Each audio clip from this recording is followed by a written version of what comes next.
Chapitre. La médiathèque Achille-René Boisneuf accueillait la 3e séance du Ciné-Club Coudes et Caraïbes, un ciné-club organisé par le Coreca. À l'issue du film Témoignage d'Alain Silfille, les confessions ont occupé l'espace. Celle d'Albert Kalakala, par exemple, l'un des Guadeloupéens arrêtés à l'issue du massacre de Pointe-à-Pitre. Écoutons Dominique Hubert pour l'association Contact et Recherche Caraïbes, le Coreca. Elle répond à Alex Robin et Jean-Marie Mavounzi. Mai 67 est un événement, je pense, qui reste encore méconnu. Alors peut-être beaucoup de la nouvelle génération, donc c'est tout à fait normal qu'on puisse projeter ce film, parler de toute la littérature qui existe sur ce sujet.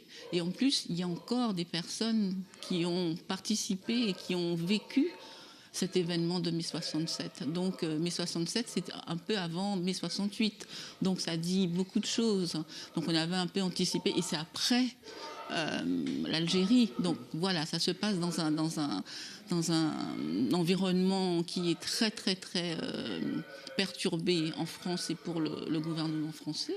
Donc c'est normal que maintenant on puisse pouvoir raconter cette histoire aux nouvelles générations. Avec malgré tout un paradoxe, une littérature importante consacrée à l'événement, et pourtant il reste encore peu connu. Comment l'expliquer ?